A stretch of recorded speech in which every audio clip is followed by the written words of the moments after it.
आपके सामने उसी चैप्टर के साथ राम लक्ष्मण परशुराम संवाद। आज तो बड़ा रिलैक्स भी थोड़ा आप लोगों को लग रहा होगा, उसका रीजन लास्ट है आज आपका जो चौपाई है और दोहा लास्ट यानी 6 नंबर का।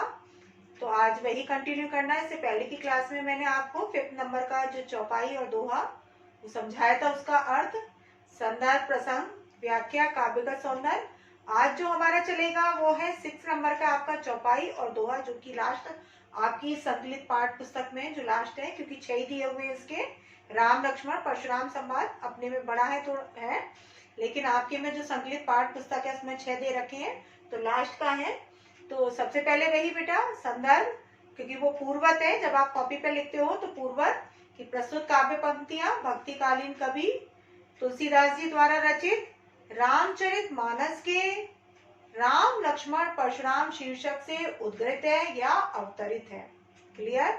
उसके बाद जो प्रसंग, किसमें सीता स्वयंवर सभा का वर्णन है कि जब धनुष टूट जाता है तो परशुराम को ये पता लगता है, और परशुराम जब आते हैं क्रोध के साथ, तो राम का, लक्ष्मण का और परशुराम का जो वार्तालाप है सीता स्वयंवर सभा में, उसी का ही यहाँ पर वर्णन है। अब जो है आपका व्याख्या, भावार्थ या अर्थ, जो कि मैं आपको एक एक शब्द का अर्थ लेते हुए बताऊंगी। उसके बाद जो आता है आपका काव्यगत सौंदर्य लास्ट में, कि भाषा वही है बेटा आपकी, अवधी भाषा है, संस्कृत के तत्सम शब्दों का प्रयोग है, अलंकारों का सुंदर प्रयोग है। जहां जहां जो जो आएगा मैं बताती जाऊंगी आपको। जो छंद है इसमें वो आपका है चौपाई छंद और दोहा छंद है। जो आपका बड़ा पैराग्राफ है चौपाई है, और जो आपकी ये जो है पंक्ति वो आपकी क्या है, दोहा है। उसके अलावा है जो आपका इसमें रस है, रौद्र रस है और शांत रस है इसमें। उसके अलावा जो शैली है वो है व्यंग्यात्मक शैली और संबोधनात्मक शैली। अब हमारी जो व्याख्या है, भावार्थ, अर्थ, एक एक शब्द का समझते हुए करेंगे। कि पहले काव्य पंक्तियों पर ध्यान देंगे कि काव्य पंक्तियां क्या है, क्योंकि अवधी भाषा में यदि आप प्रोनाउंसिएशन ठीक करेंगे, उच्चारण सही रखेंगे, बोलेंगे, तो आप उसका अर्थ भी निकाल सकेंगे। आसान है, कुछ भी कठिन नहीं है बेटा इसमें। तो आप काव्य पंक्तियों पर सबका ध्यान, कि कहूं लखन मुनि सील तुम्हारा, को नहीं जान विदित संसारा, माता पितहि उरिन भय नीके, गुरु ऋण रहा सोच बड़ जी के, सोजन हमरे ही माथे काड़ा, दिन चली गए ब्याज बड़ बाड़ा। अब आनिए व्यवहारिया बोली, तुरंत देऊ में थैली खोली, सुनी कटु बचन कुठार सुधारा, हाय हाय सब सभा पुकारा, भृगुबर परसु दिखावा मोही, विप्र विचारी बचो नृप दोही, मिले न कबहु सुभट रन गाड़े, द्विज देवता घरई के बाड़े, अनुचित कही सब लोग पुकारे, रघुपति सैन नयन लखन निवारे, लखन उतर आहुति सरिस, भृगुबर कोप कृसान, बढ़त देख जल सम वचन, बोले रघुकुल भानु।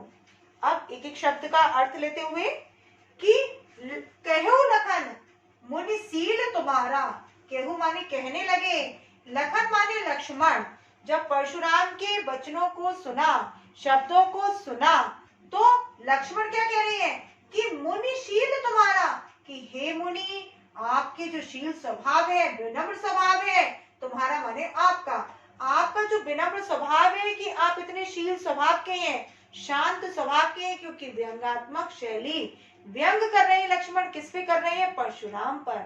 आप व्यंग करते हुए क्या कह रहे हैं कि कौन नहीं जान विदित संसारा, कौन नहीं जानता, कौन नहीं, को माने कौन, नहीं माने नहीं, जान माने जानता, विदित माने जानना, संसारा माने संसार।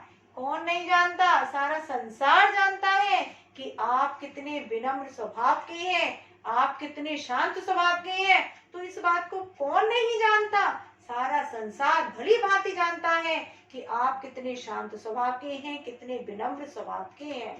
अब आगे क्या कह रहे हैं कि माता पिता उरिन भय नीके, कि माता पिता के, यहाँ पर माता पिता द्वंद्व समास, माता पिता सुख दुख विपरीतार्थक शब्द आए, कि माता पिता के उरिन कहते हैं ऋण, भय माने हो जाना और नीके माने मुक्त, कि आप माता पिता के ऋण से तो मुक्त हो गए। जैसा कि मैंने आपको बताया था, क्या था माता पिता का ऋण, कि इन्होंने अपने पिता के कहने पर माता का वध कर दिया था, क्योंकि क्रोध में व्यक्ति अंधा हो जाता है, अविवेकी हो जाता है, उसके अंदर सोचने समझने की शक्ति नहीं रहती, सामर्थ्य नहीं रहती। तो इन्होंने अपने पिता के कहने पर, पिता को कुछ गलत फहमी हुई थी, उनके कहने पर इन्होंने क्या कर दिया था, अपनी माता का वध, क्योंकि ये क्रोधी स्वभाव के हैं और क्रोध में सोचने समझने की शक्ति पूरी तरह से छीन हो जाती है व्यक्ति की। तो वो क्या कह रहे हैं लक्ष्मण इसमें, कि आप क्या हो गए हैं, कि माता पिता के ऋण से तो आप क्या हो गए हैं, मुक्त हो गए हैं, और गुरु ऋण रहा सोच बढ़ जी के।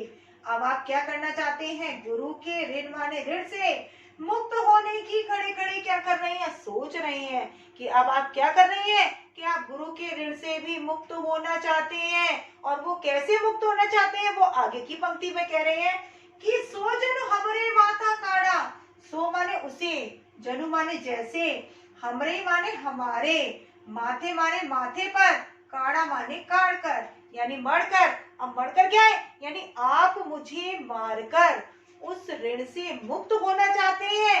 कौन से ऋण से, गुरु के ऋण से। आप माता पिता के ऋण से तो हो गए मुक्त, अब गुरु ऋण से भी आप मुक्त होना चाहते हैं। क्यों मुक्त होना चाहते हैं, किस माध्यम से, यानी आप माध्यम किसको बना रहे हैं, मुझे, यानी आप मुझे मारकर गुरु ऋण से भी मुक्त होना चाहते हैं।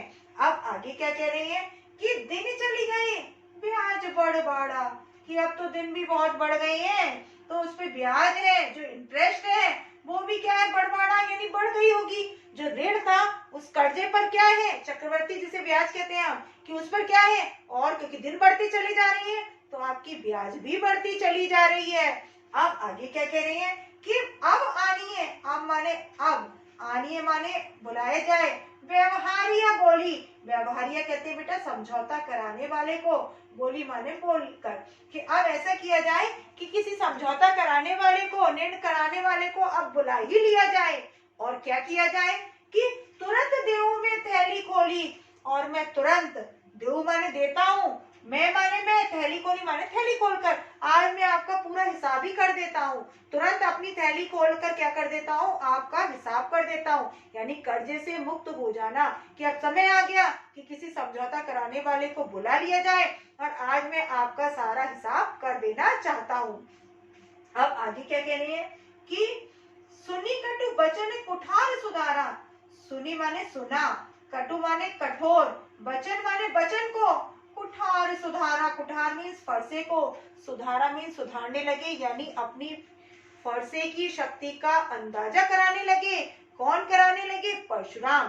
किसको, लक्ष्मण को। कि जब उसके वचनों को सुना, किसके, लक्ष्मण के, तो उनका क्रोध बढ़ गया, क्रोध में फिर से अपना फरसा देखने लगे, दिखाने लगे, यानी लक्ष्मण को अपने फरसे की शक्ति का अंदाजा कराने लगे। अब क्या है बेटा, कि हाय हाय सब सभा पुकारा, हाय हाय में बेटा पुनरुक्ति प्रकाश अलंकार, और सब सभा में हो गया अनुप्रास अलंकार, पुकारा माने पुकारने लगे, कि सभा में जितने बैठे थे सब हाय हाय करने लगे, कि गलत है, गलत ना हो जाए कहीं, है ना, तो ऐसा हाय हाय करने लगे कि कुछ गलत ना हो जाए, क्योंकि परशुराम क्या थे, क्रोधी स्वभाव के, और लक्ष्मण बोले जा रहे थे, तो सबको ये लग रहा था कि लक्ष्मण इतना अधिक बोले जा रहे हैं तो उनका क्रोध कहीं चरम सीमा पर न पहुंच जाए, है ना, तो कहीं कुछ अनुचित ना हो जाए, कहीं श्राप ना दे दे, कुछ गलत ना कर दे। तो जितने सभा में बैठे थे सब हाय हाय करने लगे, है ना, रोकने लगे। अब भृगुबर परसु दिखावई मोही, कि हे भृगुबर, यानी हे भृगु के पुत्र, मैंने बताया था ना बेटा कि भृगुवंशी थे ये, भृगु के पुत्र थे, कौन थे, परशुराम।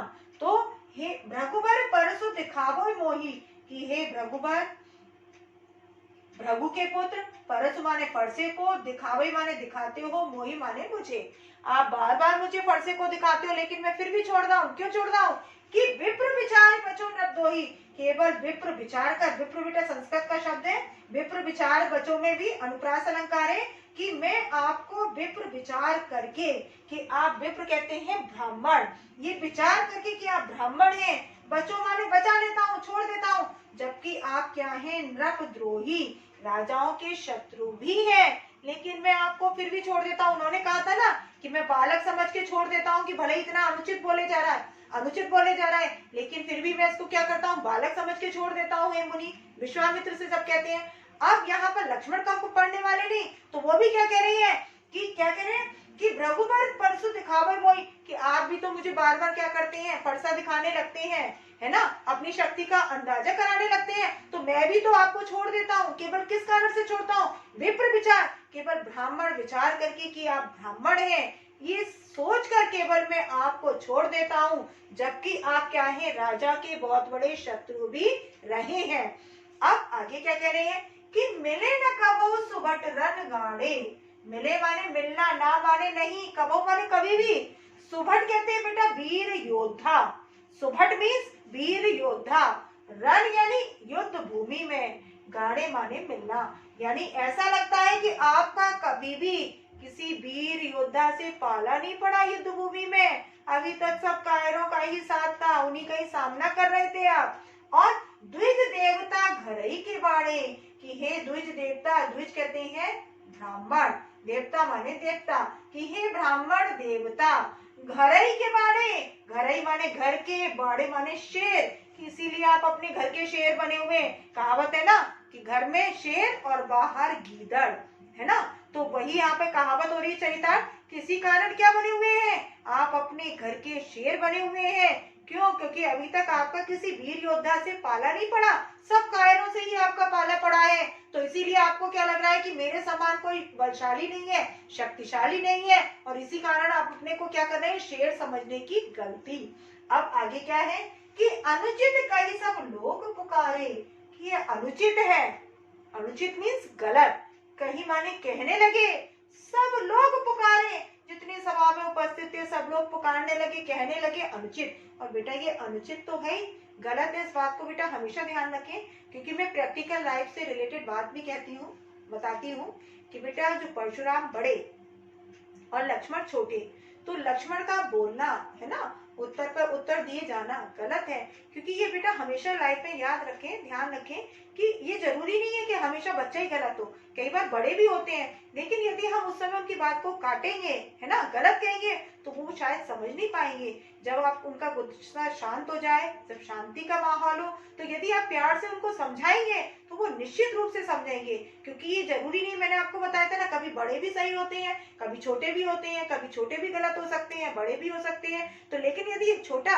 बड़े की बात को काटेगा तो बेटा उसको क्या है, क्योंकि ईगो हर्ट होता है उस समय उसका, तो यदि आप ऐसा करेंगे तो वो बात आपकी कभी भी नहीं मानेंगे। यदि शांति का वातावरण हो जाए, माहौल हो जाए, समय बाद मौके को देखकर आप अपनी बात रखेंगे, बताएंगे, तो निश्चित रूप से मानी जाएगी। तो वही है बेटा कि अनुचित है यहाँ पर, क्योंकि वो लक्ष्मण क्या थे, छोटे, और जो बोते कौन, गुरु, तो गुरु ही रहेगा, है ना, तो जितने भी सभा में उपस्थित थे सब कहने लगे ये अनुचित है, और सबको अनुचित की, अनिष्ट की आशंका भी होने लगी, कि कहीं कुछ अब गलत ना हो जाए, ऐसा सब सोचने लगे कि कहीं मुनि का क्रोध बहुत अधिक बढ़ गया, तो कहीं कुछ श्राप व्राप दे दिया, कुछ अनुचित ना कर दे मुनि, तो सब इसलिए डर रहे थे, तो सब सभा में जितने लोग थे वो कहने लगे यह अनुचित है, यह अनुचित है।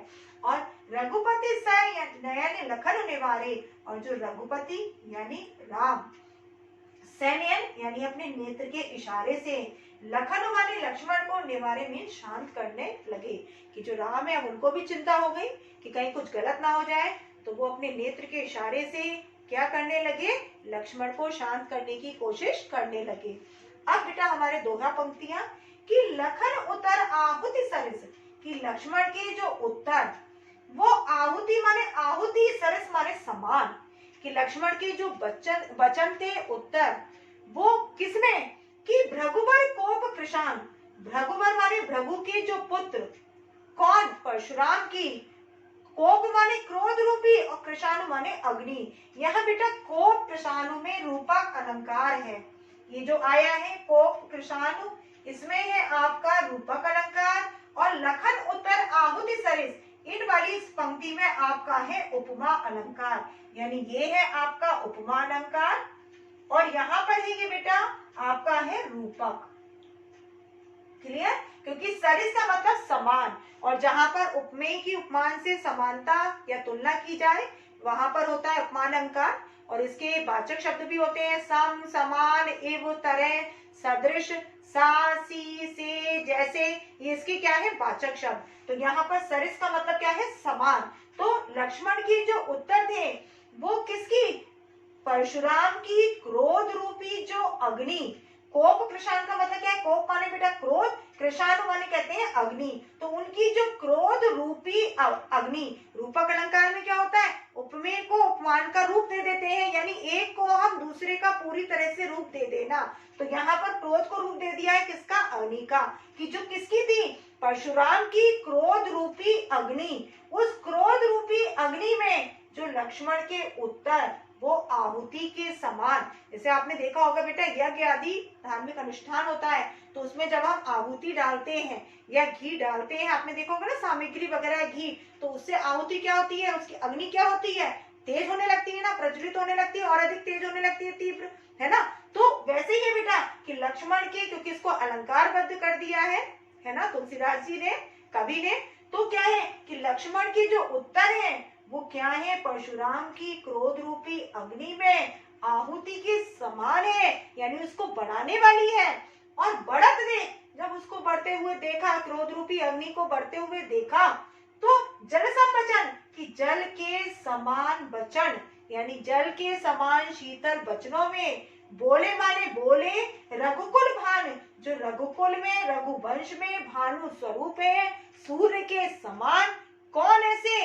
राम। तो बेटा ध्यान देने की बात कि ये जो लाइन है बढ़त देख जल समवचन, यहाँ पर सम शब्द आया है समानता निरूपित करने वाला, तो यहाँ पर भी बेटा कौन सा है? उपमा अलंकार। जहां समानता निरूपित हो, उपमेय की उपमान से तुलना हो, सम, समान, इस तरह के वाचक शब्द आए तो ये आपका क्या हो गया बेटा? उपमा अलंकार। तो यहाँ पर क्या है कि देख कि जल समवचन, यहाँ पर सम माने समानता निरूपित करना।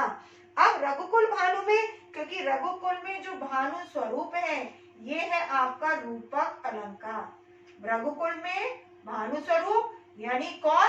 राम के लिए कहा जा रहा है, तो इसलिए यहाँ पर कौन सा है? रूपक अलंकार। उपमेय को किसका रूप दे दिया? उपमान का। क्लियर है बेटा? तो फिर से कि जो लक्ष्मण के वचन है किसमें? परशुराम की जो क्रोध रूपी अग्नि, उस अग्नि में लक्ष्मण के जो उत्तर वो आहुति के समान थे।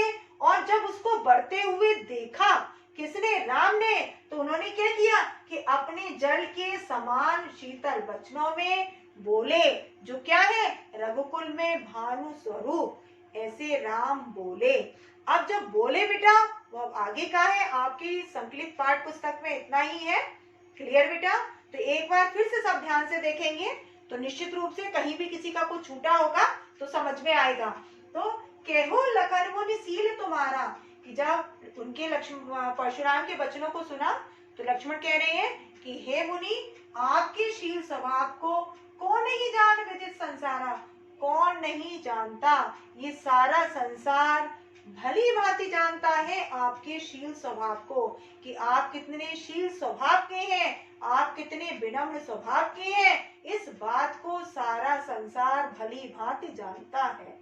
अब आगे क्या कह रहे हैं वो कि माता पिता उरन भई नीके, गुरु ऋण रहा सोच बढ़ जी के, कि आप माता पिता के ऋण से तो मुक्त हो गए, कर्जे से मुक्त हो गए, अब क्या करना चाहते हैं? आप गुरु के ऋण से भी मुक्त होना चाहते हैं। कौन कह रहे हैं? लक्ष्मण किससे कह रहे हैं? परशुराम से, कि हे मुनि, ऐसा लगता है कि आप माता पिता के ऋण से तो मुक्त हो गए, कर्जे से मुक्त हो गए, अब क्या मुक्त होना चाहते हैं? किससे? गुरु के ऋण से भी आप मुक्त होना चाहते हैं। तो उसके लिए आप क्या करना चाहते हैं कि सो जनु हमारे माथे काढ़ा, उसे आप क्या कर देना चाहते हैं? मुझे मारकर आप उस ऋण से मुक्त होना चाहते हैं। कौन से ऋण से? गुरु के ऋण से, कि आप मुझे मारकर गुरु के ऋण से मुक्त होना चाहते हैं।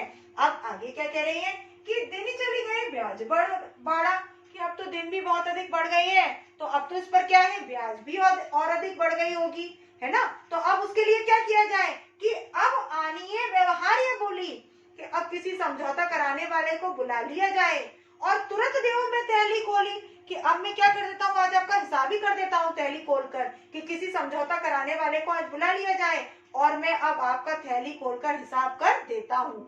अब आगे क्या है, सुनी कटु वचन कुठार सुधारा, जब उनके वचनों को सुना मुनि ने किसके, लक्ष्मण के कठोर वचनों को सुना तो अपने फरसे को फिर सुधारने लगे, यानी देखने लगे, अपनी शक्ति का अंदाजा कराने लगे, फरसे की शक्ति का, कि मेरे पास इतना मजबूत शस्त्र है मेरा फरसा।